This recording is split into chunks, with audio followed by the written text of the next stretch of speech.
जय हिंद। आज हम लोग कक्षा 8 का साइंस चैप्टर शुरू करने जा रहे हैं। आज हम लोग फर्स्ट अध्याय से पढ़ेंगे जो कि हैंड रिटन नोट्स तैयार किया हुआ है। अगर आप इसका हैंड रिटन नोट्स का पीडीएफ लेना चाहते हैं तो हमारे टेलीग्राम चैनल से जुड़कर पीडीएफ प्राप्त कर सकते हैं। तो आइए चलते हैं फर्स्ट चैप्टर की ओर। पहला चैप्टर है फसल उत्पादन एवं प्रबंधन। फसल उत्पादन एवं प्रबंधन, क्रॉप प्रोडक्शन एंड मैनेजमेंट। तो पहला है परिचय। इसके बारे में पहले परिचय थोड़ा देख लेते हैं। मनुष्य के भोजन, वस्त्र तथा पशुओं के चारे की अधिकांश आवश्यकताओं कृषि से पूरी होती है। अच्छी गुणवत्ता वाली फसल प्राप्त करने के लिए खेती के प्रत्येक चरण को सही ढंग से करना आवश्यक होता है। इन सभी कार्यों को मिलाकर फसल उत्पादन एवं प्रबंधन कहते हैं। तो मनुष्य के भोजन हो गया, वस्त्र हो गया, पशुओं के चारे जो है, अधिकांश चीज़ें जो है किससे प्राप्त होती है तो कृषि से प्राप्त होती है। और अच्छी गुणवत्ता की फसल प्राप्त करने के लिए खेती के विभिन्न चरणों को हम अच्छी तरीके से करते हैं। इन सभी कार्यों को मिलाकर ही क्या कहते हैं, फसल उत्पादन एवं प्रबंधन कहा जाता है। अब कृषि क्या है? भूमि की तैयारी से लेकर फसल की कटाई, मराई और भंडारण तक की पूरी प्रक्रिया क्या कहलाती है? कृषि कहलाती है। तो भूमि की तैयारी से लेकर फसल की कटाई, मराई और भंडारण तक की पूरी प्रक्रिया क्या कहलाती है? कृषि कहलाती है। कृषि के मुख्य उद्देश्य अधिक एवं गुणवत्तापूर्ण उत्पादन हो गया, पौधों का स्वस्थ विकास हो गया, मिट्टी की उर्वरता बनाए रखना, जल एवं संसाधनों का सही उपयोग। अब फसल क्या है? एक ही प्रकार के पौधों को बड़े क्षेत्र में एक साथ उगाया जाता है तो उसे क्या कहा जाता है? फसल, मतलब क्रॉप कहा जाता है। तो एक ही प्रकार के पौधे को बड़े क्षेत्र में उगाने की प्रक्रिया ही क्या कहलाती है? फसल। जैसे उदाहरण के लिए गेहूँ, गेहूँ के खेत में अगर केवल गेहूँ का पौधा है तो वह क्या हो गया? फसल। जैसे धान के खेतों में केवल धान के पौधे हैं। जैसे मक्का हो गया, मक्का के खेतों में केवल मक्का के पौधे। चना हो गया, सरसों हो गया, ये सब क्या कहलाते हैं? फसल कहलाते हैं। अब देख लेते हैं फसलों के प्रकार। फसल दो प्रकार के होते हैं, एक खरीफ फसल, एक रबी फसल। खरीफ फसल क्या है? तो खरीफ फसल बोने का समय इसका क्या है? जून से जुलाई तक। और कटाई कब होती है? सितंबर से अक्टूबर। तो खरीफ फसल को बोया कब जाता है? तो जून जुलाई में बोया जाता है गर्मी के समय में। और जो है सितंबर अक्टूबर में इसको काट लिया जाता है और इसे अधिक वर्षा की आवश्यकता होती है। उदाहरण के लिए धान, मक्का, सोयाबीन, कपास, ये सब किसके उदाहरण है? खरीफ फसल के उदाहरण है। अब है रबी फसल। बोने का समय अक्टूबर नवंबर, कटाई मार्च और अप्रैल। ठंडे मौसम में उगाई जाती है। उदाहरण गेहूं हो गया, चना हो गया, मटर हो गया, सरसों हो गया, ये सब क्या है? रबी फसल हो गया। उसके बाद है कृषि चरण। कृषि के मुख्य चरण भूमि की तैयारी, बीजों की बुआई, खाद एवं उर्वरक देना, सिंचाई हो गया, खरपतवार नियंत्रण हो गया, कटाई, मराई एवं भंडारण। तो याद रखना कृषि के चक्र जो है पहले क्या करना पड़ता है। और कोई भी फसल हम उगाते हैं तो कृषि को उगाने के लिए सबसे पहले क्या करना पड़ता है? तो भूमि की तैयारी की जाती है। उसके बाद भूमि तैयार होने के बाद बीजों की क्या करते हैं? बुआई करते हैं। बीजों की बुआई होने के बाद उसमें खाद एवं उर्वरक दोनों का प्रयोग करते हैं। उसके बाद सिंचाई का प्रयोग करते हैं। उसके बाद खरपतवार नियंत्रण करते हैं। तब जाकर हम कटाई करते हैं, मराई एवं भंडारण करते हैं। याद रखने योग्य तथ्य, भारत एक कृषि प्रधान देश है। अच्छी फसल के लिए उपजाऊ मिट्टी, गुणवत्तापूर्ण बीज, जल तथा उचित देखभाल आवश्यक है। प्रत्येक फसल की जलवायु एवं मौसम की आवश्यकता अलग अलग होती है। फसल उत्पादन सही प्रबंधन पर निर्भर करता है। अगर आप लोग इस क्लास को बहुत ही अच्छे से देख लेते हैं तो हमें उम्मीद है कि आपको एनसीईआरटी किताब को पढ़ने की ज़रूरत नहीं पड़ेगी। इन पीडीएफ में जो है एनसीईआरटी को बहुत ही अच्छे तरीके से एक्सप्लेन करके हैंड रिटन नोट्स तैयार किया गया है। एक भी पॉइंट जो कि इससे बाहर नहीं जाएगा। हम हर एक पॉइंट को एनसीईआरटी बुक से लिए हैं। तो आगे चलते हैं। अब कृषि के कृषि कार्यों के प्रमुख चरण। कृषि कार्यों के प्रमुख चरण। अच्छी फसल प्राप्त करने के लिए खेतों के कार्य एक निश्चित क्रम में किए जाते हैं। प्रत्येक चरण का अपना अलग महत्व होता है। भूमि तैयारी, बीजों की बुआई, खाद एवं उर्वरक, सिंचाई हो गया, खरपतवार नियंत्रण, कटाई, मराई और भंडारण। तो सबसे पहले अगर भूमि तैयार हो जाती है तो क्या करते हैं, बीजों की बुआई करते हैं, उसके बाद उसमें क्या डालते हैं, खाद उर्वरक, सिंचाई करते हैं, खरपतवार नियंत्रण करते हैं, कटाई करते हैं, मराई करते हैं, उसके बाद भंडारण करते हैं। अब कृषि की तैयारी क्या है, कृषि की तैयारी कैसे करते हैं। भूमि की तैयारी खेती का पहला और सबसे महत्वपूर्ण चरण है। अच्छी तरह तैयार मिट्टी में बीज जल्दी अंकुरित होते हैं और पौधों की जड़ गहराई तक फैलती है। तो कृषि की तैयारी करते समय सबसे पहले हमें जो है खेतों को जोतना पड़ता है, जिससे पौधों की जड़ बहुत गहराई तक चली जाए। उसके बाद कृषि की तैयारी में सबसे पहला कार्य है जुताई। मिट्टी को हल या ट्रैक्टर से पलटा जाता है, मिट्टी भुरभुरी हो जाती है, जड़ों का विकास अच्छी तरह होता है, मिट्टी में वायु का संचार बढ़ता है। यहाँ हल द्वारा जुताई हो गया, ट्रैक्टर द्वारा जुताई हो गया, पाटा या जिसे कहते हैं लेवलर द्वारा समतलीकरण करते हैं। समतल क्या हुआ, खेत हो गया। समतलीकरण क्या, जिसे लेवलिंग कहा जाता है। जुताई के बाद खेत को समतल किया जाता है, सिंचाई समान रूप से होती है, मिट्टी का कटाव कम होता है, बीज समान गहराई पर बोए जाते हैं। तो समतलीकरण से जो है खेतों को क्या किया जाता है, तो समतल किया जाता है। उसके बाद है खाद मिलाना।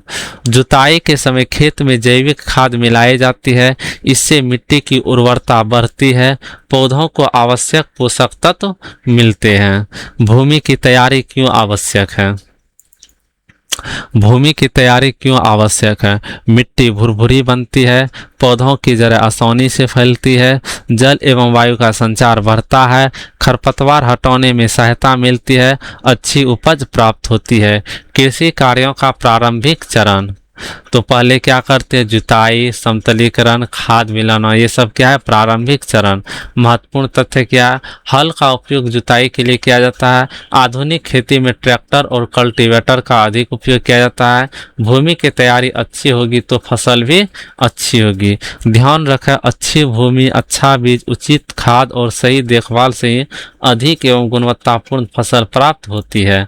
उसके बाद है, अब करते हैं बीजों का चयन। अब खेत की जो है जुताई होने के बाद अब बीजों का चयन करते हैं एवं बुआई करते हैं। अच्छी फसल प्राप्त करने के लिए स्वस्थ, साफ और उच्च गुणवत्ता वाले बीजों का चयन करना आवश्यक है। सही बीज और सही विधि से बुआई करने पर पौधों की वृद्धि अच्छी होती है तथा उत्पादन बढ़ता है। अच्छे बीजों की विशेषताएं क्या है, स्वस्थ एवं रोग मुक्त हो, साफ और पूर्ण विकसित हो, अधिक अंकुरण क्षमता हो, कीटों एवं फफूंद से मुक्त हो। प्रमाणित बीजों का उपयोग करना चाहिए। अच्छे एवं खराब बीज। अच्छे बीज पूर्ण विकसित, स्वस्थ, मोटे, रोग मुक्त, पानी में डूब जाते हैं। अब खराब बीज कैसे होते हैं, तो सिकरे हुए, हल्के, कमजोर, कीट या फफूंद लगे और पानी में क्या करते हैं, तैर जाते हैं। तो अच्छे बीज जो होते हैं वो पूर्ण विकसित होते हैं, जबकि खराब बीज सिकरे हुए होते हैं। और अच्छे बीज जो है पानी में डूब जाते हैं, जबकि खराब बीज पानी के ऊपर तैरते हैं। अब है बीजों की जांच, वाटर टेस्ट। पानी पर तैरते बीज खराब बीज, नीचे जो बैठ जाते हुए बीज कैसे हैं, अच्छे बीज। निष्कर्ष क्या है, नीचे बैठने वाले बीज बुआई के लिए उपयुक्त माने जाती है। अब बीजों की बुआई, सोविंग। बीजों की उचित गहराई, दूरी और समय पर मिट्टी में बोने की प्रक्रिया को क्या कहते हैं, बुआई कहते हैं। बुआई के प्रमुख तरीके। बुआई के प्रमुख, एक है हाथ से बुआई, एक है सीड ड्रिल से बुआई। हाथ से बुआई जिसको ब्रॉडकास्टिंग कहते हैं, छोटे खेतों में प्रयोग, सरल एवं कम खर्चीली विधि, बीज समान दूरी पर नहीं गिरते। अगर हाथ से बुआई करते हैं तो ये जो है छोटे छोटे खेतों में जो है हाथों से बुआई की जाती है, सरल एवं कम खर्चीली होती है, बीज समान दूरी पर नहीं गिरते। अब है सीड ड्रिल, ट्रैक्टर या पशुओं से चलाया जाता है, बीज समान दूरी एवं गहराई पर बोए जाते हैं, बीजों की बचत होती है, अंकुरण अच्छा होता है। उसके बाद बुआई करते समय सावधानी, उचित मौसम में बुआई करें, बहुत गहराई या बहुत ऊपर बीज न बोएं, खेत में पर्याप्त नमी हो, स्वस्थ एवं उपचारित बीजों का प्रयोग करें। तो बुआई करते समय सावधानी हमेशा जो है सही मौसम में बोना चाहिए, बहुत गहराई में या बहुत ऊपर बीज न बोएं, खेत में पर्याप्त नमी होना चाहिए। बुआई की प्रक्रिया क्या है? पहले बीज चयन किए, उसके बाद बीज का परीक्षण किए, उसके बाद बुआई किए, उसके बाद क्या आ गया? अंकुरण आ गया। महत्वपूर्ण तथ्य, सीड ड्रिल का आविष्कार जेम्सो टूल ने किया था, जेथ्रो टूल ने। तो सीड ड्रिल का आविष्कार जो है जेथ्रो टूल ने किया था। किसने किया था? जेथ्रो टूल ने किया था। समान दूरी पर बुआई करने से पौधों को पर्याप्त जल, वायु और पोषक तत्व मिलते हैं। सही बीज प्लस सही बुआई, अधिक उत्पादन। अब है खाद एवं उर्वरक। अब तो हम लोग पहले खेतों की जुताई कर लिए, खेतों की जुताई के बाद अब उसमें बीज भी बो दिए। अब उसमें क्या देना है हमें? खाद एवं उर्वरक। फसल की अच्छी वृद्धि के लिए पौधों को विभिन्न पोषक तत्वों की आवश्यकता होती है। जब मिट्टी में इन तत्वों की कमी हो जाती है तो उसे पूरा करने के लिए खाद और उर्वरकों का उपयोग किया जाता है। अब देखते हैं खाद, मैन्योर क्या है। तो खाद क्या है? खाद प्राकृतिक पदार्थों से बनाई जाती है। यहाँ पर क्या हो जाएगा? प्राकृतिक पदार्थों से बनाई जाती है। मिट्टी की उर्वरता, जल धारण क्षमता को तथा संरचना को बेहतर बनाती है। जैसे हो गया प्राकृतिक खाद में हो गया गोबर की खाद। क्या हो गया?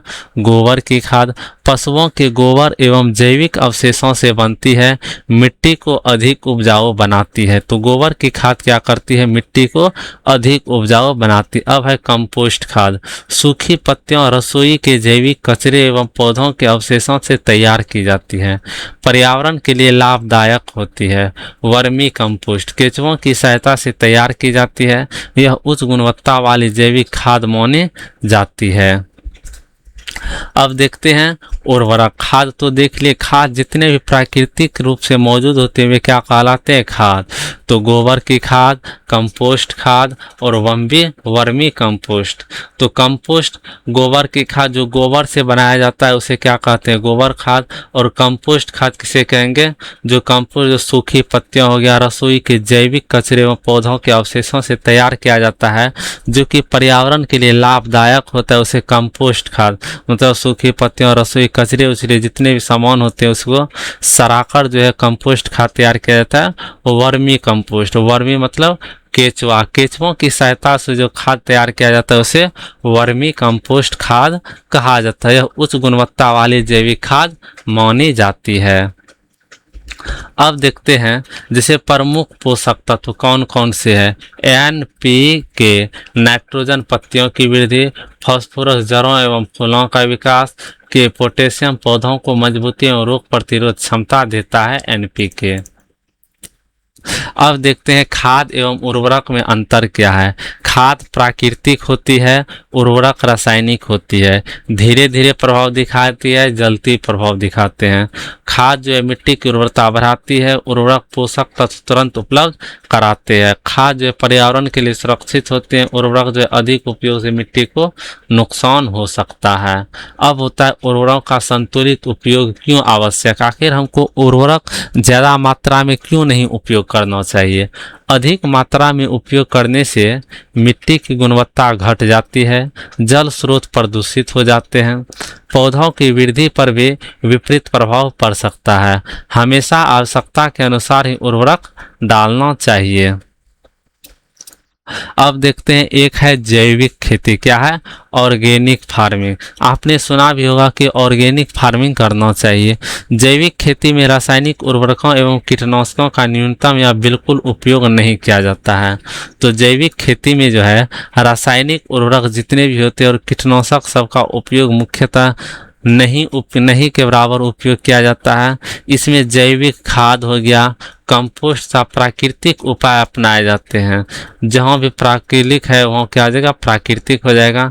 प्राकृतिक उपाय अपनाए जाते हैं, इससे मिट्टी, जल एवं पर्यावरण सुरक्षित रहते हैं। तो जैविक खेती में जैविक खाद का प्रयोग किया जाता है, जैसे वर्मी कंपोस्ट सब खाद का प्रयोग किया जाता है, लेकिन उर्वरक का इसमें प्रयोग नहीं किया जाता। उर्वरक जो कि रासायनिक रूप से बने होते हैं। उसके बाद महत्वपूर्ण तथ्य क्या है, वर्मी कंपोस्ट के निर्माण में केंचुओं का उपयोग किया जाता है। एनपीके सबसे प्रसिद्ध रासायनिक उर्वरकों में से एक है। अच्छी खेती के लिए खाद और उर्वरकों का संतुलित उपयोग सबसे महत्वपूर्ण है। गोबर की खाद हो गया, कंपोस्ट गड्ढा हो गया, वर्मी कंपोस्ट केंचुआ हो गया, एनपीके हो गया, जैविक खेती हो गया। तो ये सब खाद का प्रयोग हमारे खेतों में किया जाता है। अब है सिंचाई। अब क्या है, सिंचाई हो गया। पहला हम क्या पढ़े, पहले हम लोग जो है खेतों को तैयार किए, उसके बाद जो है, उसके बाद बीजों की बुआई की। बीजों की बुआई करने के बाद उसके बाद हम उर्वरक का भी प्रयोग कर लिए। अब आता है सिंचाई। अब क्या आता है, सिंचाई, जिसे इरिगेशन कहा जाता है। पौधों की अच्छी वृद्धि के लिए समय समय पर आवश्यक मात्रा में पानी पहुंचाने की प्रक्रिया को सिंचाई कहते हैं। तो पौधों की अच्छी वृद्धि के लिए समय समय पर आवश्यक मात्रा में पानी पहुंचाने की प्रक्रिया को सिंचाई कहते हैं। सिंचाई का महत्व क्या है, बीजों का अंकुरण अच्छी तरह होता है, पौधों की वृद्धि तेज होती है, पोषक तत्व जड़ों तक पहुंचते हैं, सूखे से फसल की रक्षा करते हैं, अधिक उत्पादन प्राप्त होता है। सिंचाई के स्रोत क्या क्या है, तो जैसे वर्षा का जल हो गया, कुआं हो गया, नलकूप हो गया, नहर हो गया, तालाब हो गया, नदी हो गया, ये सब जो सिंचाई के स्रोत है। लेकिन अब पारंपरिक सिंचाई के स्रोत, ये सब क्या हो गया, जो हमें जो प्राकृतिक रूप से सिंचाई होती है वो सब हो गया सिंचाई के स्रोत। अब पारंपरिक स्रोत में जैसे हो गया ढेकली हो गया, क्या हो गया, लीवर के सिद्धांत पर कार्य करती है, छोटे खेतों में उपयोग होता है। ढेकली जो है, जिसमें कुएं से जो है बाल्टी से पानी निकाल कर जो है इसे खेतों में सिंचाई किया जाता है, इसको क्या कहा जाता है, ढेकली कहा जाता है। उसके बाद रहट का प्रयोग जो है बैलों की सहायता से पानी निकालता है, पुराने समय में अधिक उपयोग होता था, ये भी इसे क्या कहा जाता है, रहट कहा जाता है। उसके बाद चैन पंप, श्रृंखला की सहायता से पानी ऊपर लाया जाता है, अब कम उपयोग में है। अब है मोट, क्या है, मोट, पशुओं की सहायता से कुएं से पानी निकाला जाता है, अब बहुत कम उपयोग होता है। तो आपने देख लिया ढेकली हो गया, रहट जो कि बैलों की सहायता से पानी निकाला जाता है, चैन पंप जो कि श्रृंखला चैन के बनाकर जो पानी निकाला जाता है, मोट भी जो कि एक बैलों की सहायता से निकाला जाता है। अब है आधुनिक सिंचाई की विधियाँ। आधुनिक सिंचाई की विधियाँ जो है स्प्रिंकल सिंचाई हो गया, ड्रिप सिंचाई, ये सब क्या है, आधुनिक सिंचाई की विधियाँ हैं। आधुनिक सिंचाई, स्प्रिंकल सिंचाई मतलब हो गया छिड़काव, स्प्रिंकल मतलब क्या हो गया, छिड़काव। पाइप एवं स्प्रिंकल द्वारा वर्षा जैसी सिंचाई होती है, छिड़काव खेतों में किया जाता है, रेतीली एवं असमतल भूमि के लिए उपयुक्त है। तो छिड़काव करके जहाँ पर जितनी मात्रा में पानी की आवश्यकता होती है वहाँ पर स्प्रिंकल के माध्यम से उतना ही पानी दिया जाता है, जिससे हमारे पानी जो है वेस्ट होने से बच जाते हैं। उसके बाद है ड्रिप सिंचाई, पानी बूंद बूंद करके सीधे जड़ों तक पहुंचाया जाता है। सबसे अधिक जल संरक्षण करने वाली विधि कौन सी है, ड्रिप सिंचाई। फल एवं सब्जी की खेती में अधिक उपयोग, फल एवं सब्जी की खेती में क्या किया जाता है, अधिक उपयोग। उसके बाद है पारंपरिक एवं आधुनिक सिंचाई में अंतर क्या है। पारंपरिक विधि, अधिक पानी की आवश्यकता, श्रम अधिक लगता है, जल की अधिक बर्बादी होती है, कम दक्ष है। उसके बाद आधुनिक विधि में कम पानी में सिंचाई, श्रम कम लगता है, जल की बचत होती है, अधिक प्रभावी एवं दक्ष भी है। उसके बाद महत्वपूर्ण तथ्य क्या है, ड्रिप सिंचाई को सबसे जल संरक्षण वाली विधि माना जाता है। ड्रिप सिंचाई जो कि छिड़काव विधि है, सबसे जल संरक्षण वाली विधि माना जाता है। ड्रिप सिंचाई जो कि बूंद बूंद जड़ों तक पहुंचाया जाता है, वही क्या है, ड्रिप सिंचाई है। स्प्रिंकल सिंचाई वर्षा जैसी सिंचाई करती है। सिंचाई हमेशा फसल की आवश्यकता के अनुसार ही होनी चाहिए। सही समय पर सही मात्रा में सिंचाई करने से फसल स्वस्थ होती है और उत्पादन अधिक मिलता है। अब है खरपतवार एवं खरपतवार नियंत्रण। फसल के साथ अपने आप उगने वाले अवांछित पौधों को खरपतवार कहते हैं। ये फसल के साथ जल, पोषक तत्व, प्रकाश और स्थान के लिए प्रतिस्पर्धा करते हैं, जिससे फसल की वृद्धि और उत्पादन प्रभावित होता है। आखिर खरपतवार है क्या? खेत में बिना बोए उगने वाले पौधे को क्या कहा जाता है? खरपतवार। मुख्य फसल के साथ बढ़ते हैं, फसल को नुकसान पहुंचाते हैं। उदाहरण के लिए जैसे हो गया बथुआ, मोथा, दूब घास, जंगली जई। खरपतवार से होने वाली हानियाँ।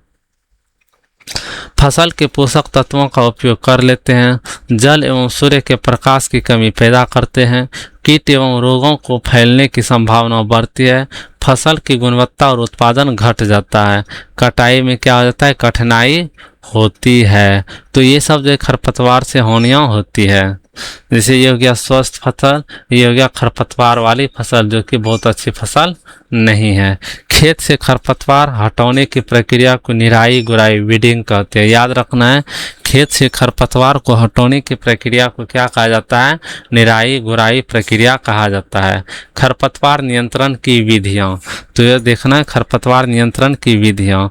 तो खरपतवार नियंत्रण की 3 विधियाँ, हाथ से निराई हो गया, यंत्रों द्वारा निराई हो गया, रासायनिक नियंत्रण द्वारा निराई हो गया। हाथ से निराई, हाथ या खुरपी से खरपतवार हटाए जाते हैं। छोटे खेतों के लिए उपयुक्त है, फसल सरल एवं सुरक्षित विधि होते हैं। यंत्रों द्वारा निराई, खरपतवार हटाने वाले यंत्रों का उपयोग किया जाता है। बड़े खेतों में समय और श्रम की बचत होती है। उसके बाद है रासायनिक नियंत्रण, खरपतवार नाशी का छिड़काव किया जाता है। फसल बोने के बाद था खरपतवार छोटे होने पर उपयोग करें, केवल अनुशंसित मात्रा में उपयोग। जैसे उदाहरण के लिए खरपतवार नाशी में 2,4-D सब आता है, ये सब क्या है? खरपतवार नाशी है। अब सावधानियाँ क्या क्या है? खरपतवार नाशी का अधिक प्रयोग न करें, छिड़काव करते समय दस्ताने एवं मास्क पहने, हवा की दिशा का ध्यान रखें, बच्चों एवं पशुओं से रसायनों को दूर रखें। निराई का सही समय क्या है? फसल बोने के 20 से 30 दिन के भीतर पहली निराई करना लाभदायक माना जाता है। समय पर निराई करने से फसल की वृद्धि बेहतर होती है, जो कि निराई करने का सही समय क्या है? 20 से 30 दिन। खरपतवार नियंत्रण की विधियाँ, विधि क्या है? हाथ से निराई, विशेषता सरल, सुरक्षित छोटे खेतों के लिए। यंत्र द्वारा समय एवं श्रम की बचत। रासायनिक विधि द्वारा बड़े खेतों में प्रभावी सावधानी आवश्यक। खरपतवार नियंत्रण की प्रक्रिया, खरपतवार पहचान, निराई हाथ या यंत्र से, नियंत्रण रासायनिक या अन्य, स्वस्थ एवं अधिक उत्पादन वाली फसल। महत्वपूर्ण तथ्य क्या? खरपतवार फसल के सबसे बड़े प्रतिस्पर्धी होते हैं। 2,4-D एक प्रसिद्ध खरपतवार नाशी है। समय पर निराई करने से फसल का उत्पादन बढ़ता है। खरपतवार नियंत्रण खेती का अत्यंत महत्वपूर्ण चरण है। अब आगे है, अब जो खरपतवार नियंत्रण सब कर लिए, फसल भी उगा लिए, और जो उन फसलों के पकने के बाद कटाई, मराई एवं भंडारण। कटाई क्या है? फसल के पक जाने पर उसे खेत से काटने की प्रक्रिया को क्या कहा जाता है? कटाई कहलाती है। कटाई का सही समय, फसल पूरी तरह पक चुकी हो, दाने सुनहरे एवं कठोर हो जाएं, खेत में नमी कम हो। कटाई के तरीके क्या है? जैसे एक हंसिया के द्वारा फसल को भी काटा जाता है। मशीन द्वारा कटाई में कंबाइन हार्वेस्टर का उपयोग। बड़े खेतों में समय और श्रम की बचत। कटाई और मराई एक साथ हो सकती है। अब है मराई क्या है? आखिर मराई क्या है? थ्रेसिंग जिसको बोला जाता है। कटाई के बाद बालियों से दानों को अलग करने की प्रक्रिया मराई कहलाती है। तो मराई याद रखना है, कटाई के बाद बालियों से दानों को अलग करने की प्रक्रिया क्या कहलाती है? मराई कहलाती है। मराई के तरीके बैलों द्वारा, थ्रेसर मशीन द्वारा, कंबाइन हार्वेस्टर द्वारा। अब देखते हैं बैलों मराई के लाभ क्या क्या होते हैं? दाने आसानी से अलग हो जाते हैं, समय की बचत होती है, श्रम कम लगता है। अब है फटकाई। हवा की सहायता से भूसा एवं हल्की अशुद्धियों को अनाज से अलग करने की प्रक्रिया क्या कहलाती है? फटकाई कहलाती है। कैसे किया जाता है? ऊंचाई से अनाज को गिराया जाता है, हल्का भूसा हवा से उड़ जाता है, भारी एवं साफ दाने नीचे गिर जाते हैं। अब है भंडारण क्या है? तो अनाज को नमी, कीट, चूहों तथा फफूंद से बचाकर सुरक्षित रखने की प्रक्रिया भंडारण कहलाती है। भंडारण के नियम: अनाज को अच्छी तरह सुखाकर रखें, सूखे एवं साफ स्थान पर रखें, कीट रोधी बर्तनों या गोदामों का उपयोग करें, समय समय पर निरीक्षण करें। भंडारण के स्थान क्या है? धातु का ड्रम। धातु का ड्रम में हम भंडारण कर सकते हैं, अनाजों को बोरियों में भंडारण कर सकते हैं, अनाज का कोठार बना के भंडारण कर सकते हैं, साइलो बना के हम भंडार कर सकते हैं, उसके बाद गोदाम बनाकर जो वेयर हाउस होता है उसमें हम भंडार कर सकते हैं। अब है कटाई। कटाई मतलब फसल काटवा, मराई मतलब दाने अलग करना, फटकाई मतलब भूसा अलग करना, सुखाना मतलब अनाज सुखाना, भंडारण मतलब क्या होता है? सुरक्षित रखना। महत्वपूर्ण तथ्य क्या? हंसिया पारंपरिक कटाई का प्रमुख उपकरण है। कंबाइन हार्वेस्टर कटाई और मराई दोनों कार्य करता है। फटकाई में हवा का उपयोग करके भूसा अलग किया जाता है। थ्रेशर मशीन बड़े पैमाने पर मराई के लिए उपयोग किया जाता है। सही भंडारण से अनाज लंबे समय तक सुरक्षित रहता है। सही समय पर कटाई करने से उपज की हानि होती है। अब है पशुपालन, एनिमल हस्बेंड्री। एनिमल हस्बेंड्री फसल उत्पादन के साथ साथ पशुओं की वैज्ञानिक देखभाल, पालन पोषण तथा उनसे उपयोगी उत्पाद प्राप्त करने की प्रक्रिया को पशुपालन कहते हैं। पशुपालन का महत्व क्या है? दूध, अंडे, मांस और ऊन प्राप्त होते, खेतों के लिए गोबर एवं जैविक खाद मिलते, खेती के कार्यों में पशुओं की सहायता मिलती है, किसानों की अतिरिक्त आय बढ़ती है। एक है डेयरी पालन। दूध प्राप्त करने के लिए गाय एवं भैंसों का पालन क्या कहलाता है? डेयरी पालन। दूध प्राप्त करने के लिए गाय एवं भैंसों का पालन क्या कहलाता है? डेयरी पालन। अच्छी डेयरी के लिए पौष्टिक चारा दें।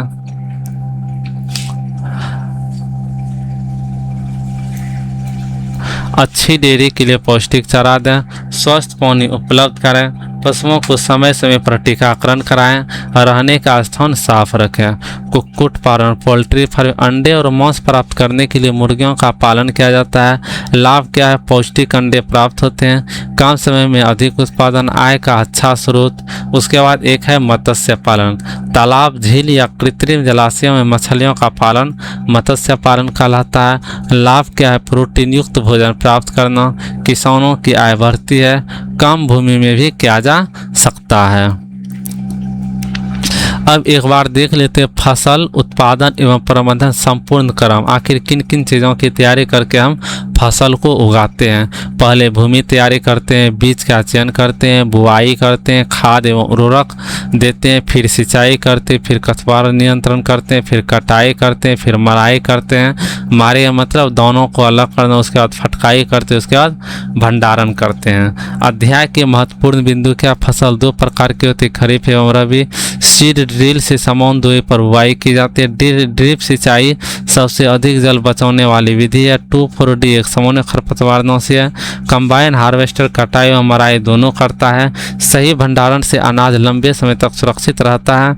पशुपालन किसानों की आय बढ़ाने में सहायक है। याद रखें, अच्छा खेती, अच्छी भूमि प्लस अच्छे बीज प्लस संतुलित खाद प्लस उचित सिंचाई प्लस समय पर खरपतवार नियंत्रण प्लस सही कटाई, सुरक्षित भंडारण, पशुपालन, तभी अच्छी खेती कहलाती है। अध्याय का सार क्या था? हमने फसल उत्पादन की पूरी प्रक्रिया को जाना। फसल की सिंचाई, खरपतवार नियंत्रण और कटाई महत्वपूर्ण चरण है। फसल की सिंचाई, खरपतवार नियंत्रण और कटाई महत्वपूर्ण चरण है। अनाज के मराई, फटकाई और भंडारण से उपज सुरक्षित रहती है। पशुपालन, डेयरी, कुक्कुट, मत्स्य से किसानों की आय बढ़ती है। वैज्ञानिक विधियों का उपयोग करने से उत्पादन अधिक और हानि कम होती है। वैज्ञानिक तरीके से अपनाकर किसान अधिक उपज प्राप्त करते हैं और देश समृद्ध हो सकता है। आज के लिए बस इतना ही। आज आप सबको कैसा लगा कमेंट करके क्लास ज़रूर बताइएगा। जय हिंद।